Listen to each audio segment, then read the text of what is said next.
നിവിൻ പോളിക്കെതിരായ പീഡനക്കേസിലെ നിർണായക തെളിവുകൾ റിപ്പോർട്ടർ പുറത്തുവിടുന്നു. പീഡനം നടന്നുവെന്ന് പറയുന്ന ദിവസം നിവിൻ പോളി തന്റെ കൂടെ ഉണ്ടായിരുന്നുവെന്ന് നടനും സംവിധായകനുമായ വിനീത് ശ്രീനിവാസൻ. നല്ല സന്തോഷമായി. 2023 ഡിസംബർ 14 നിവിൻ ഉണ്ടായിരുന്നത് വർഷങ്ങൾക്ക് ശേഷം എന്ന സിനിമയുടെ സെറ്റിലാണ്. അങ്ങനെ പേടിച്ചു പോകുന്നവനൊന്നും അല്ല ഞാൻ. എന്നാലും വെറുതെ ചോദിക്കാം, ഈ കോയമ്പത്തൂർക്കുള്ള ബസ് പോയാലോ? Ernakulam nucleus മാളിലായിരുന്നു shooting. 15 പുലർച്ചെ 3 മണിവരെ നിവിൻ തന്നോടൊപ്പം ഉണ്ടായിരുന്നു. യാഥാർത്ഥ്യം ഉടൻ തെളിയണമെന്നും വിനീത് ശ്രീനിവാസൻ പറഞ്ഞു. ഇതിനെക്കുറിച്ച് ഭവതിക്ക് എന്താണോ പറയാനുള്ളത്? കാരണം എനിക്ക് ഒരു പരാതി എഴുതാനുള്ള എക്സ്പീരിയൻസ് ഇല്ലായിരുന്നു. ഞാൻ പറഞ്ഞല്ലോ, എനിക്ക് എഴുതാനല്ലേ സാറേ അറിയൂ, വായിക്കാറില്ലല്ലോ. അതെ, ഡിസംബർ 14 രാവിലെ തൊട്ട് നിവിൻ നമ്മുടെ കൂടെ ഉണ്ടായിരുന്നു.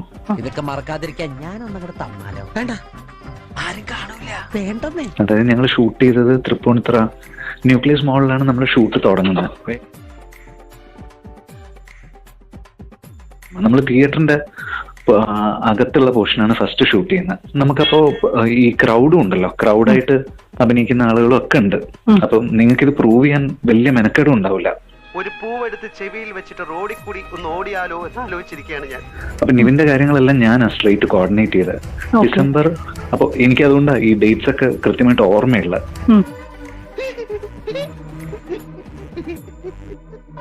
ഇപ്പൊ ക്രൗൺ പ്ലാസയില് നിങ്ങൾ ചോദിച്ചു കഴിഞ്ഞാൽ നിങ്ങൾക്ക് CCTV ഫുട്ടേജ് കിട്ടുമല്ലോ ഈസിലി അതില്. പിന്നെ നിവിന്റെ പേരിൽ നമ്മള് ക്രൗൺ പ്ലാസയിൽ ഒരു റൂം ബുക്ക് ചെയ്തിട്ടുണ്ടായിരുന്നു. അതുപോലെ നമ്മള് ഷൂട്ടിംഗ് ലൊക്കേഷനിൽ സ്റ്റിൽസ് എടുത്തു കഴിഞ്ഞാൽ നമുക്ക് ആ സ്റ്റിൽസ് ക്യാപ്ചർ ചെയ്ത ഡേറ്റ് അതിന്റെ കൂടെ തന്നെ വരും. അതൊരു സംശയമില്ല. 14th to 15th early morning വരെ ഞാൻ ഉണ്ടായിരുന്നു നിവിന്റെ കൂടെ. അതുകൊണ്ട് എനിക്കത് 100% പറയാൻ പറ്റും. ദുബായിൽ വെച്ച് പീഡിപ്പിച്ചെന്ന യുവതിയുടെ പരാതിയിൽ FIR-നായി കോടതിയെ സമീപിച്ചിരിക്കുകയാണ് ചലച്ചിത്ര താരം നിവിൻ പോളി.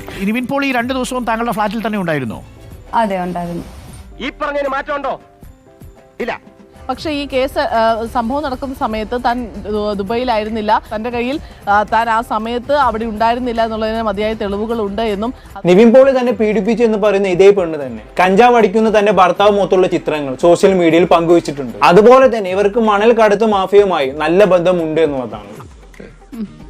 അതുകൂടാതെ ഒരിക്കൽ ഇവരുടെ ഭർത്താവിന് അമ്മയുമായിട്ടൊരു പ്രശ്നമുണ്ടായപ്പോ സോഷ്യൽ മീഡിയയിൽ വന്ന് പബ്ലിക്കായി അമ്മയെ വേശ്യ എന്ന് വിളിച്ചവരാണ്. അപ്പൊ ചുരുക്കി പറഞ്ഞാണെങ്കിൽ കുടുംബത്തോടെ മൊത്തം ഉടായിപ്പാണ്. എനിക്കൊരു കാര്യം സംസാരിക്കാനുണ്ട്, ഞാൻ പോയിക്കോളാം.